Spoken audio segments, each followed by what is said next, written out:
Dear viewers, you are warmly welcome in this lecture. Kindly subscribe this channel and also press the bell icon below so that you could be notified about any new video from Biology Guardian. Thank you.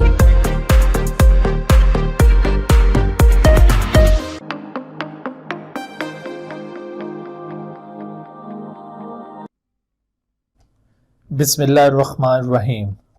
रब्बिश्रह ली सदरी व यस्सिर ली अमरी वहलुल उक़दतम मिन लिसानी यफ़क़हू क़ौली। Assalamu alaikum dear students. Welcome in lecture number 2 of chapter 1 of NBF Biology 11, in which we are going to learn about cell fractionation. आज के इस lecture में हमारे जो learning objectives हैं, आज के लेक्चर में हमने techniques used in cell biology के सिलसिले में सेल फ्रैक्शनेशन के बारे में डिस्कस करना है। सेल फ्रैक्शनेशन सेल बायोलॉजी में यूज़ होने वाली एक बहुत ही अहम टेक्निक है और इस टेक्निक में आप दो फर्दर स्टेप्स के बारे में देखेंगे, होमोजेनाइजेशन और सेंट्रीफ्यूगेशन। और सेंट्रीफ्यूगेशन की दो टाइप्स, डिफरेंशियल सेंट्रीफ्यूगेशन और डेंसिटी ग्रेडियंट सेंट्रीफ्यूगेशन के बारे में भी आज के लेक्चर में डिस्कस किया जाएगा। So let's start the lecture. जी, तो अब हम बात करते हैं कि सेल की डिटेल स्टडी के लिए हमें कुछ टेक्निक्स को यूज करना पड़ता है। ये सेल बायोलॉजी में यूज होने वाली कॉमन टेक्निक्स हैं। इन टेक्निक्स में सबसे पहली टेक्निक जो हम डिस्कस करने जा रहे हैं वो है cell fractionation. Cell fractionation is isolation of different components of cells from each other.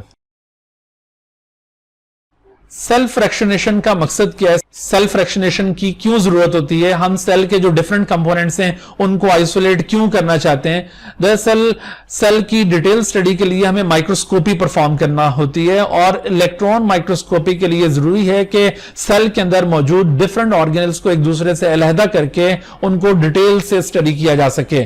तो इस पर्पज के लिए हम सेल को फ्रैक्शनेट करते हैं, उसके डिफरेंट कंपोनेंट्स को एक दूसरे से अलहदा करते हैं और फिर उनको फर्दर इलेक्ट्रॉन माइक्रोस्कोप के थ्रू इलेबोरेट करते हैं। तो सेल फ्रैक्शनेशन बेसिकली ये दो स्टेप्स पर मुश्तमिल टेक्निक है। पहला स्टेप इसमें होमोजेनाइजेशन कहलाता है और दूसरे स्टेप को सेंट्रीफ्यूगेशन कहते हैं। Homogenization is the formation of cell homogenate. Cell homogenate क्या होता है कि आप जब भी किसी ऑर्गेनिज्म की बॉडी में से सेल का सैंपल लेंगे तो आपको ऑर्गेनिज्म की बॉडी से वो जो सेल का सैंपल है वो in the form of tissue मिलेगा। तो जब आप एक टिश्यू ऑब्टेन करते हैं तो उस टिश्यू के अंदर सेल्स इस तरह से एक दूसरे के साथ अटैच्ड होंगे।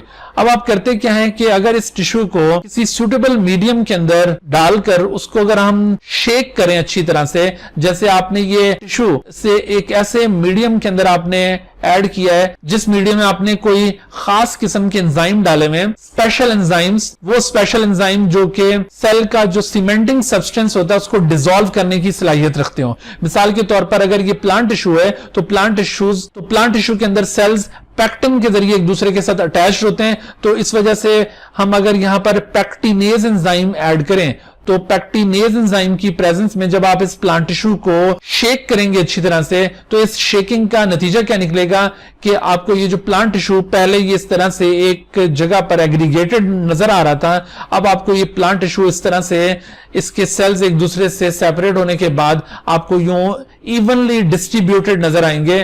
तो इस तरह से अगर ये तमाम सेल्स इस प्लांट टिश्यू में से निकलकर इवनली डिस्ट्रीब्यूट हो जाएं, एक यूनिफॉर्म मिक्सचर ऑफ सेल बन जाए, तो इस यूनिफॉर्म मिक्सचर ऑफ सेल को कहा जाएगा cell homogenate. So formation of this cell homogenate is known as homogenization.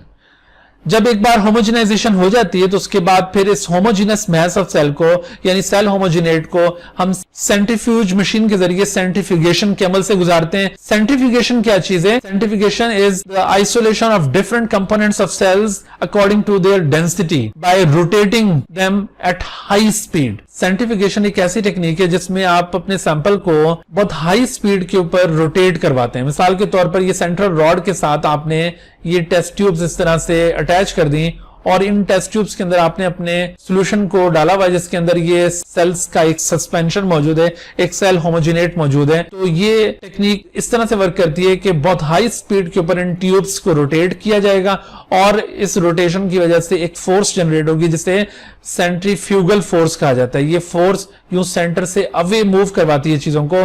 तो due to this centrifugal force चीजें आहिस्ता आहिस्ता एक दूसरे से सेपरेट होने लगेंगी और यूं आपके पास वो आइसोलेट होकर आ जाएंगी। सेंट्रीफिकेशन की दो मेजर टाइप्स हैं। सेंट्रीफिकेशन में one of them is known as differential centrification and other is called density gradient centrification. इन दोनों टेक्निक्स में फर्क क्या है? आप देख रहे हैं डिफरेंशियल सेंट्रीफिकेशन एक ऐसी टेक्निक है जिसमें आप सेल होमोजेनेट को step by step higher speeds के ऊपर रोटेट करते हैं। पहले आप लो स्पीड के ऊपर कम टाइम के लिए उसको सेंट्रीफ्यूज करेंगे, उसके बाद आपके पास इस तरह से दो कंपोनेंट्स हासिल होंगे। कुछ लिक्विड पोर्शन जो ऊपर सस्पेंडेड आपको नजर आ रहा है, इसे कहा जाता है सुपरनेटेंट, ये आपके पास हासिल हो जाएगा।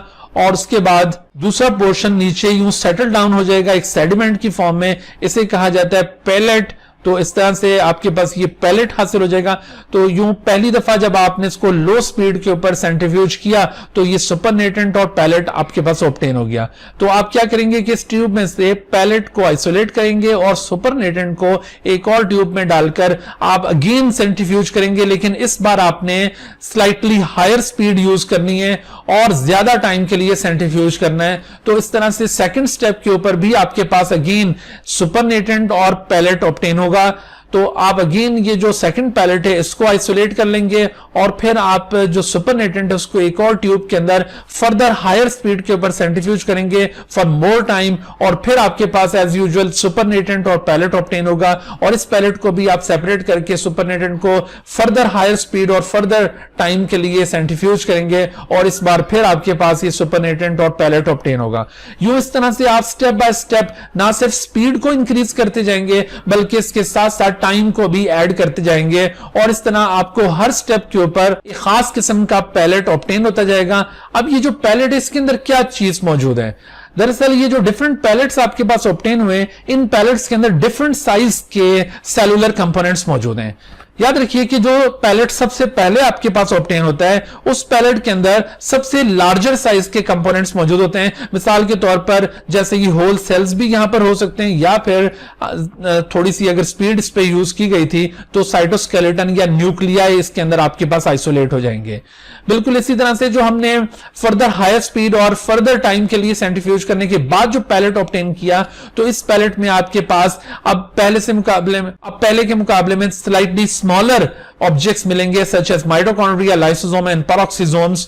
फिर इसी तरह से जो थर्ड पैलेट होगा उसके अंदर मजीद छोटे स्ट्रक्चर्स आपको मिलेंगे सच एज माइक्रोसोम्स या अदर वेसिकल्स। और जो आखिर में आपके पास पैलेट ऑब्टेन हुआ इसमें सबसे छोटे साइज के सेलुलर स्ट्रक्चर्स मिलेंगे, फॉर एग्जांपल राइबोसोम्स या फिर वायरसेस या लार्ज मैक्रोमोलिक्यूल।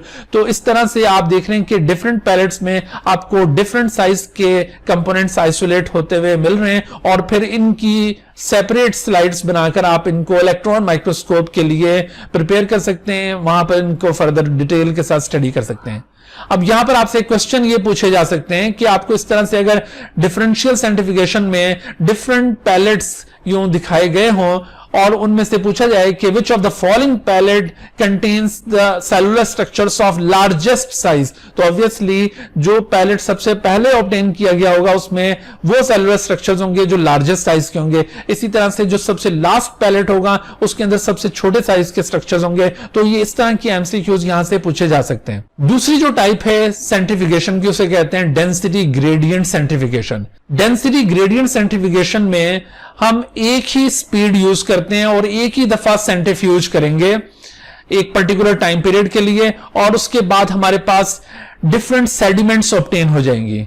इस पर्पस के लिए जो हम मीडियम यूज करते हैं that medium is an ionic medium. आप यहां पर अपने सेलुलर सैंपल को एक आयनिक मीडियम के अंदर रोटेट करवाएंगे और वो जो आयनिक मीडियम होगा वो मुख्तलिफ मटेरियल्स का वो मीडियम हो सकता है depending upon the type of cell आप जिसको फ्रैक्शनेट करना चाह रहे हैं।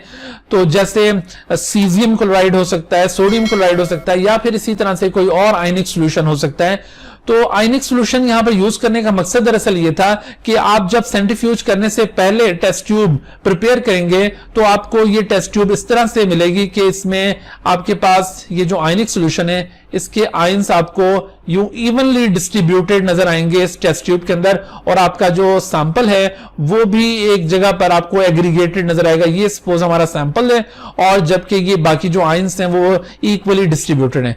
बट आफ्टर सेंट्रीफिकेशन आपके पास ये इस तरह से ट्यूब अपीयर होगी कि इस ट्यूब में जो बॉटम पोर्शन होगा वहां पर इन आयंस की कंसंट्रेशन बहुत ज्यादा हो जाएगी, वहां पर इनकी जो डेंसिटी है वो बहुत हाई हो जाएगी, क्योंकि ड्यूरिंग सेंट्रीफिकेशन ये ions towards the bottom of the tube move करने की कोशिश करते हैं। तो इस तरह से इनकी density bottom of the tube के अंदर बहुत ज्यादा हाई हो जाती है, और जबकि आप इनका अगर अपर पोर्शन देखें इन ट्यूब्स का तो वहां पर आपको ग्रेजुअली इनकी कंसंट्रेशन कम होती हुई मिलेगी।